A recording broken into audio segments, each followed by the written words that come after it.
My name is Rhapsody, his name is Orbital Potato, and welcome back to ShellShock Live. How's it going, Orbital? Not too bad. How are you doing? I am doing excellently. Word of a little bit of a note. We are on opposite sides of the known universe of sentient creatures, and yet I think we both just had breakfast. When did you get up? Look, 4 p.m. Oh, Sorry, what? Okay, there could be two issues here, right? You could just have breakfast really, really late in the day. Like you could just like be on a fast up until like late on in the day, whereas in actuality you get up a very reasonable time. Or you could just get up really late. It's a little bit of a mix of both, except, yeah, I got up at about 3:30, 4:30, something like that. I wouldn't know. Look, I've been sleeping poorly recently, so I'll catch every hour of sleep that comes to me. Wow. I'm sorry to hear that. I'm sorry to hear that. That's not ideal. Glad. Whoa! You know what? Yeah. Here's a fun fact. I've started getting up at really, really early, like 4 a.m. in the morning, right? Which is, it's kind of a problem because your body is kind of like hard countered by lack of sleep, as I like to think of it. But when it does work, when I do manage to get up at 4 a.m., man, you feel great. Up until like 7 o'clock in the evening when you feel like total trash. But until then, it's great. Good lord! That was a really good shot. I'm not here just to mess around with spiders. It's just I'm here to get this show on the road. Yeah. No, you know what? I understand that. Fair enough.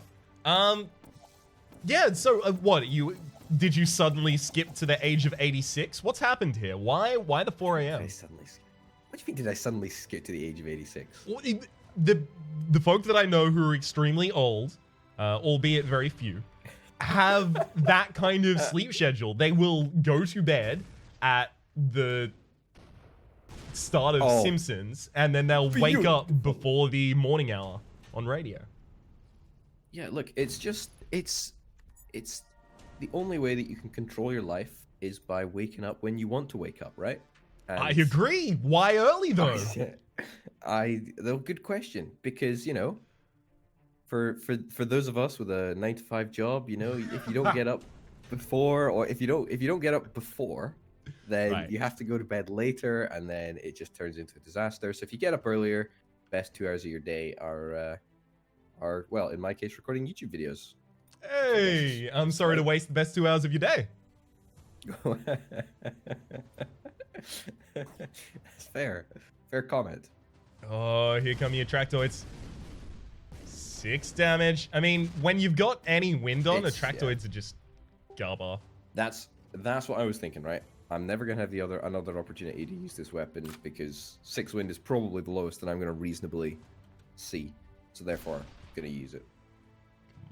Come on, yeah, not even close. pretty good weapon to be spamming out so early.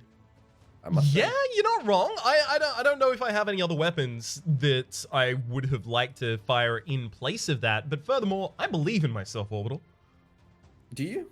No, not really. See, that's funny because I was gonna ask a follow-up question, you know, so it's not like I have a list of things to talk about just conversationally. But I was gonna sort of ask, if you were gonna be a professional athlete, right? Which I know is, I mean, that ship has sailed, I think, as far as... What? Do you think I can't do it? Oh, goodness, that was horrific. Look. No, I believe in you and doing whatever you want to accomplish, Rhapsody. Oh, thank you. But maybe not athleticism. Anyway, what would you do if you had to pick like one discipline of sport? What would it be? I'll tell you what I would pick because it's one that I've done before. Hold on. You're not allowed to pick like a rubbish sport like chess. No, chess. No, it wouldn't be. It would be something that I've done before. I would pick mixed martial arts. I would specifically focus on grappling and ground combat, so like pancration, like Greek kind of style. Sorry, penetration. Sorry, pancration? Penetration. Well, I mean, depends on how well you get along with them. Good lord! What are you doing with these weapons? What deal with what devil have you made? So it turns out I got a response from Mr. K-Champ. Oh, what? Okay, yes, please. I'm just messing. I'm sorry. I'm just messing. I didn't actually. That's really disappointing, but I didn't. I know. I'm sorry. Oh. What would you go into if you had a sport? And you know what? I'm going to add another addendum. You can't choose a sport you've ever played before. Okay, well, that's fine, because I don't think I've actually played many sports in my life. Okay, here's a question, right? No, answer mine. No. Yeah. No, but I'm just establishing the boundaries of your question. It's really Okay. important to make sure that we constrain the question somehow.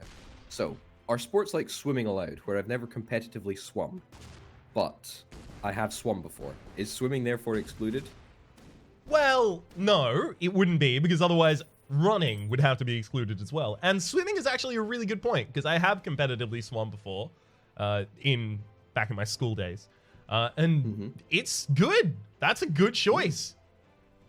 Well, that's what I'm thinking. Like, swimming's, I'm not a great swimmer, but I'm not exactly a terrible swimmer. It doesn't require much.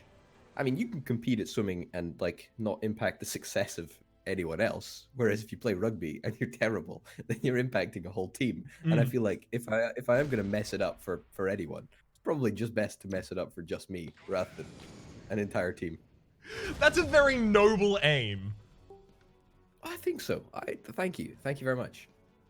So I don't know. What about like, okay, here's a question. Archery and shooting. Do they classify as sports? Yes. Of course they do. There's a ridiculous amount of skill in that. And yes, there's athleticism in that as well. Is there? Yeah. Have you ever tried to pull back a full drawstring?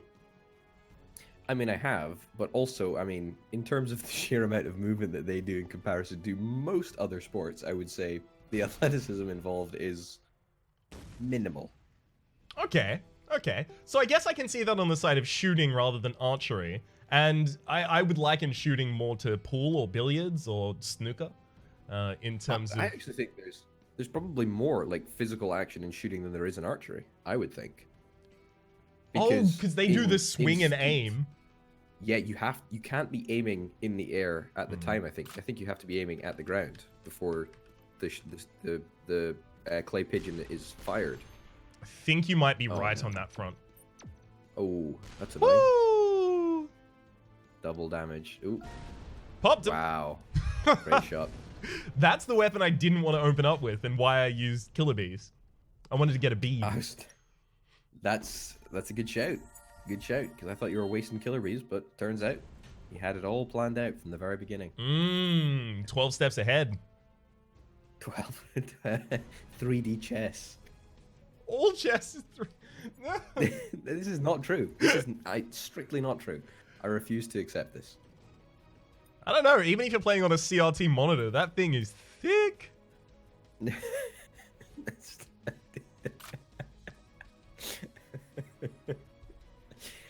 Yeah. Here's a story. Here's a story. So, about a couple named Jack and Diane. Oh, you get that one, do you? No, I don't. But I'm laughing because it's just funny in general. So, have you heard that the professional video game players are going back to CRT monitors because they're apparently like slightly more responsive than LCD screens? That's been happening for ages. Yeah, that's crazy. That's crazy talk. That's just nuts. I mean, I can totally see it. There's the benefit on behalf of them. I may have considered for a moment getting a CRT monitor for myself, but I don't really play anything competitively and couldn't justify the price for the ones that are actually aimed at that demographic. What about TF2? TF2? Yeah. What about it? Team Fortress. Well, yeah. You played that kind of competitively. Extremely casually. Wow, I can't believe that you only managed to hit yourself on that. I know. Okay, casually competitively. It's a very lax definition of competitive for that. Every time I give competitive as a response, or rather a descriptor, it's very, very laxly used. Well, that's fair enough. That is a very ambitious shot. Yeah. Oh well. I gave it my all, and that's what I could do. That's true. That is true. Now. Okay, sure. Ooh. Oh, come on. It's a very ambitious shot right there. That was... just come on, mate. Don't need to kick a horse when it's down. Yeah, that's the old saying, right? You don't kick a horse in its gifted mouth. That's what people always say, right? Pretty certain about that. Okay. This is I can't win with this. The map is conspired against me. I could not be more vulnerable.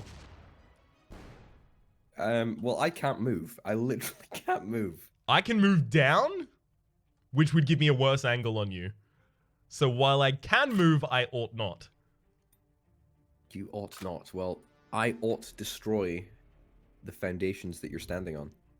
Yes. I believe that's been your attempt so far. If it hasn't been, then why has it not been? I must confess it has actually been my attempt so far. Okay. Good solid amount of damage there. Really? 24? It took a double damage to hit 24, by the way. Did it actually? It did. Oh, good. Took regular damage to hit absolutely nothing. You're moving me a little bit. Oh, thanks, man. I knew I could talk, but like that's really nice for you to say. I'm glad that my words are having an impact on you. Your words are having an impact as well as your bullets. I was thinking about going into professional after dinner speaking. Professional after dinner speaking. What is an after dinner speech? So you just speak after dinner and you just provide entertainment to dinners. It's kind of in the name actually when you think about it. Oh, so it's like corporate entertainment. Yeah. It's like, like an oil company. Well, at least probably an oil company or something along that ilk would exclusively oil companies have the after dinner speakers. Well, sorry. I'm thinking of the economy of the northeast of Scotland, where there are no companies that are not oil companies. Not oil companies, exactly. Which is perhaps very naive, because I, of course, would be an international after-dinner speaker, and therefore would take clients from around the world, not just the northeast of Scotland. Anyway. Oh.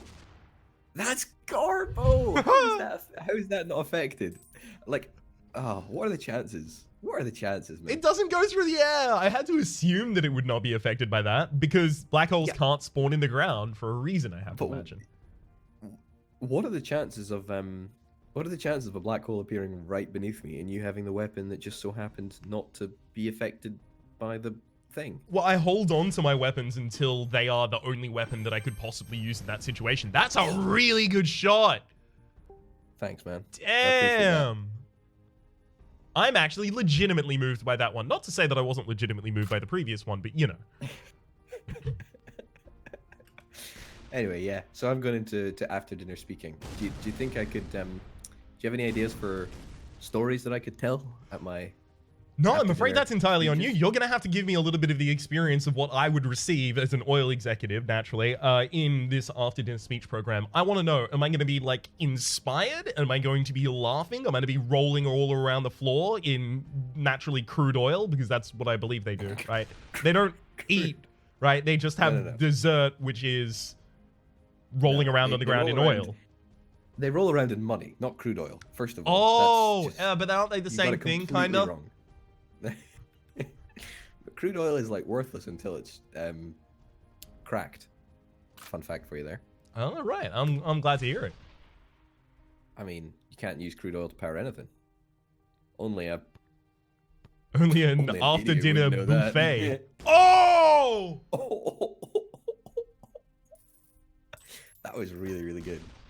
Thank you. That's not going to work out how you think it will. Never mind, it will. Excuse me? 100% calculated. Good lord, we are on fire right now. I know. Like the crude oil. No, I'm just joking. Crude oil can't catch fire. Oh, right. Okay. Thank you for clarifying. It's good that we have a factual basis for all of these jokes. So what exactly will I be receiving as, of course, an oil executive? Great question. I don't know. I think I might open up with a little bit of my life story. Okay, so starting with a you know. little bit of light comedy. Good. Yeah.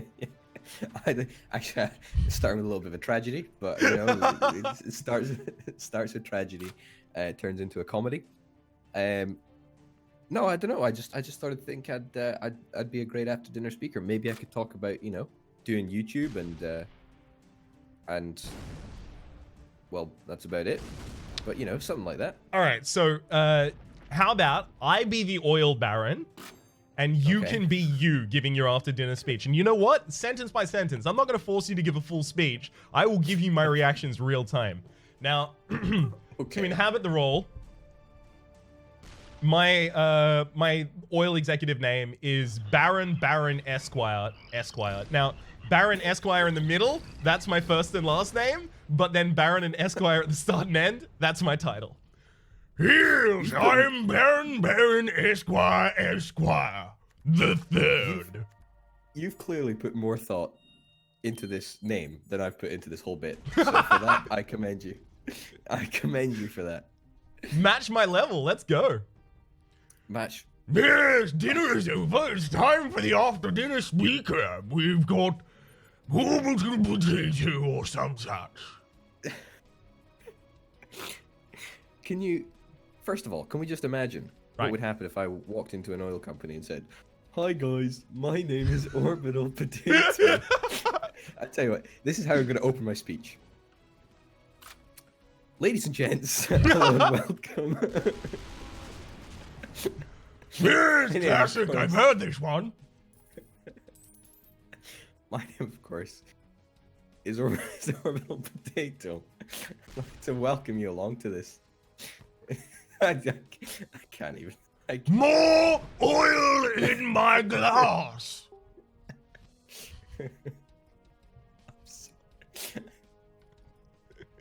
No? I can't take this seriously. It's okay. I'll interrupt a little less, and you know what? I'll even tone it down. It's now Duke What about- Duke the second.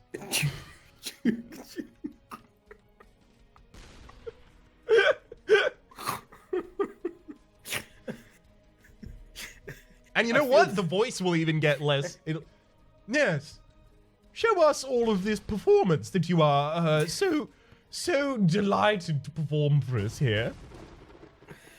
I feel that we need more characters. I feel like I can't give a proper after dinner speech to just 2 characters. I feel we need a much more comprehensive collection personalities. I need to know my audience before I start talking.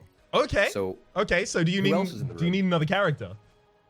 I need way more characters. Yeah. All right. So you've got Reginald Hammerschmidt II. Okay. Goes by the name Reggie. Does have Sir as a title, but elects not to use it Okay. because they believe that the name Reginald holds more power, and they're not wrong. Okay. Okay. That's 3 people in the room. Now give me more than a single sentence. I feel that 3 people in the room isn't enough to give. That's not an after dinner speech. Yeah, That's okay. just a The little- 4th person in the room is named Orbital Potato, and they're stalling for time.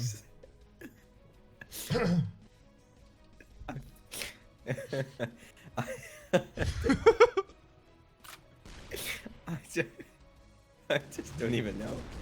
What can I even say?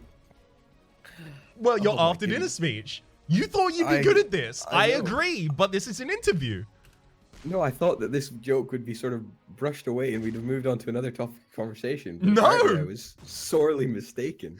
It's a put up or shut up kind of moment here. You're gonna be good at after Well, dinner speaking? Be good at after dinner speaking. Maybe I'll just take questions. Maybe that's my get out of jail free card. Oh, okay. So what topic are you there to be questioned on, right? That you'd have to have a topic of expertise.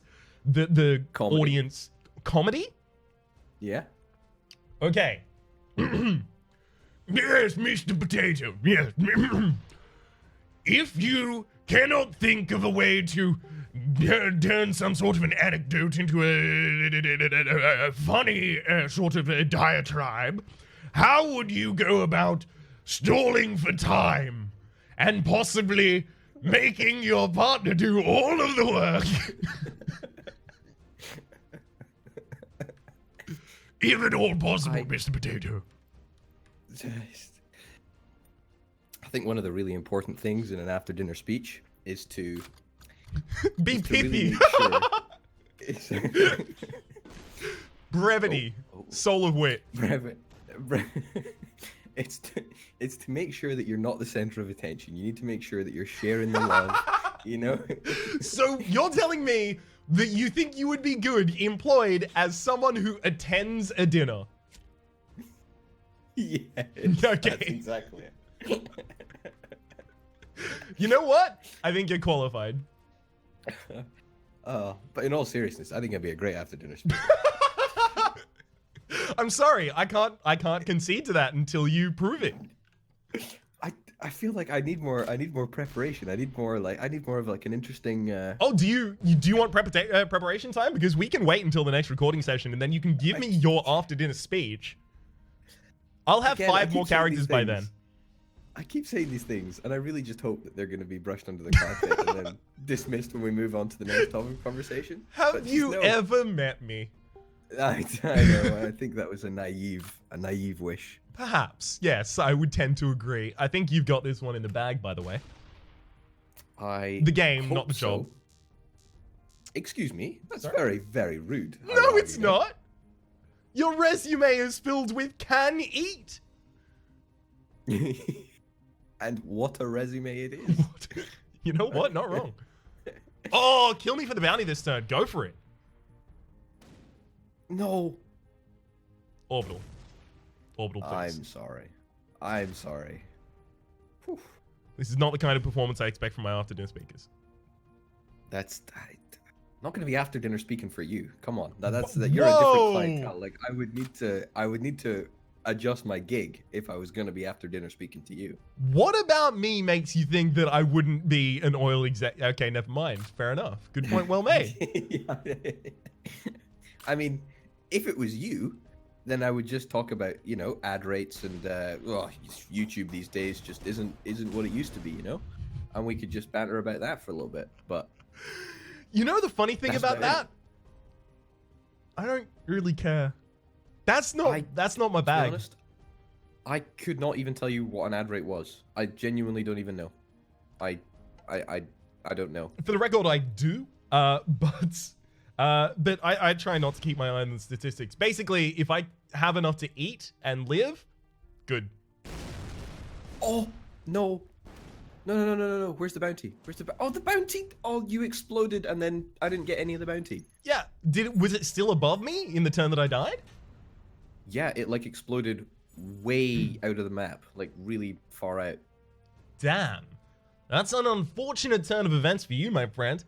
Perhaps you'll get another shot at a bounty in the next episode. For the moment, though, my name has been Reginald Smith III, and his name has been Orbital Potato. There's a playlist in the description down below with all of our content on this game, past, present, and future, as well as a link to Orbital's channel, should you be watching this on mine. Hopefully you've been enjoying yourselves, and hopefully we'll see you next time. Bye.